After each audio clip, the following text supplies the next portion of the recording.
KASUKABE, Japan. The cavernous underground cisterns here north of Tokyo could hold the Statue of Liberty, a scale that underscores the site's immense task protecting the world's most populous metropolis from flooding.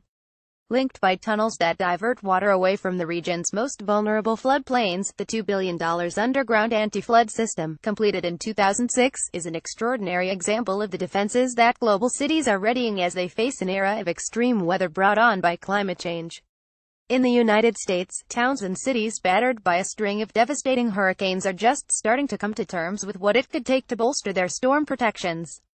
Houston city officials have pleaded for state and federal funds to help build a new $400 million reservoir that could keep storm water from inundating downstream neighborhoods. "We're preparing for flooding beyond anything we've seen," said Kuniharu Abe, who heads up the underground site. "Until now, at least, we've been successful." Kuniharu Abe, head of the underground system designed to protect Tokyo from flooding, in KASUKABE. Kentaro Takahashi for the New York Times. But even in Tokyo, the onset of more frequent and intense storms has forced officials to question whether the region's protections are strong enough, a concern that has become more urgent as the city prepares to host the 2020 Olympic Games.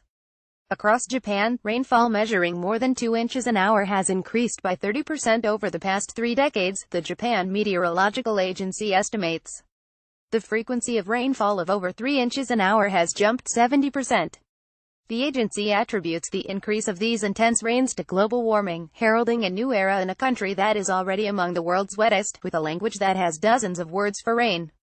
Rising oceans also make the Tokyo metropolitan region, home to 38 million people, vulnerable to storm surges, even as major redevelopment projects open up the previously industrial waterfront to new residences and businesses.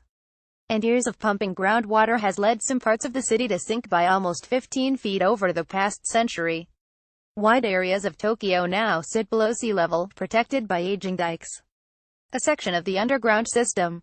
Extreme rainfall, along with the potential for earthquakes and tsunamis, make Tokyo and neighboring Yokohama the riskiest metropolitan area in the world, according to a 2014 study.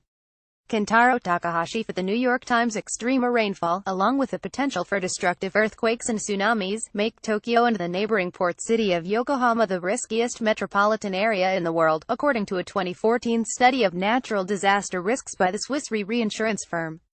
In late 2015, heavy typhoon rains wreaked havoc across Greater Tokyo, forcing a record 670 million cubic feet of water into the underground facility, known as the Metropolitan Area Outer Underground Discharge Channel. It took 4 days for the site's 4 large pumps, powered by engines similar to those used in a Boeing 737 jet, to clear the deluge. "Tokyo faces dangers on all sides," said Nobuyuki Sachiya, an anti-flooding expert and the former head of civil engineering for Tokyo's flood-prone Edogawa Ward. "It's difficult to say that it's doing enough. A big challenge lies in Japan's deteriorating government finances."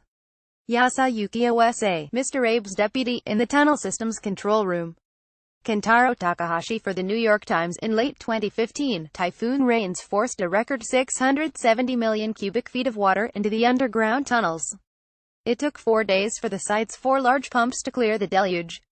Kentaro Takahashi for the New York Times. Work began on the facility here in KASUKABE in the early 1990s, at a time when Japan was pouring funds and concrete into huge public works projects. But now, with a government debt more than twice the size of its economy and spiraling costs of caring for an aging population, the country is less able to muster the resources to fund such ambitious projects. Even Mr. Abe, who runs the KASUKABE site, acknowledges that the sprawling operation may have been a one-time feat. And the visitors he gets from developing countries interested in learning about the site, he said, often raise their eyebrows when they learn of the construction costs. "I'm not sure Japan can build something like this again," Mr. Abe said. Experts have also questioned the wisdom of erecting more concrete defenses in a country that has already dammed most of its major river systems and fortified entire shorelines with breakwaters and concrete blocks. Some of these protections, they say, only encourage development in regions that could still be vulnerable to future flooding. Some wonder if flood defenses create a false sense of security and encourage development in regions that may remain vulnerable. "There's a limit to what you can do with hardware," one expert said. Kentaro Takahashi for the New York Times. In eastern Saitama, where the KASUKABE facility has done the most to reduce floods, local industry has flourished. The region has successfully attracted several large e-commerce distribution centers and a new shopping mall. There's a limit to what you can do with hardware, and it leads to a false sense of security, said Toshitaka Katada, a professor in disaster prevention at the University of Tokyo. Investment in infrastructure needed to be paired with more public education in disaster survival skills, like familiarity with local flood hazard maps or evacuation protocols, he said. Here, Professor Katada has a convincing track record. A program he led in the coastal city of Kamaishi that drilled school children to run to higher ground in the event of a tsunami is credited with saving some 3,000 lives when 50-foot tsunami waves struck the city in 2011. Visitors can tour the system, which cost $2 billion and was completed in 2006. Kentaro Takahashi for the New York Times. Still, the KASUKABE operation remains a critical part of Tokyo's defenses, say officials at Japan's Land Ministry, which runs the site. 5 vertical, underground cisterns, almost 250 feet deep, take in storm water from 4 rivers north of Tokyo. A series of tunnels connect the cisterns to a vast tank, larger than a soccer field, with ceilings held up by 60-foot pillars that give the space a temple-like feel. From that tank, industrial pumps discharge the floodwater at a controlled pace into the Edo River, a larger river system that flushes the water into Tokyo Bay. Between floods, site managers run tours of the facility, inviting members of the public to walk on the floor of the vast tank and to peer into the murky cisterns. This is another important role, said Mr. Abe's deputy, Yasuyuki Osa, after a recent tour, to get people to think about the danger of floods, and how we can adapt.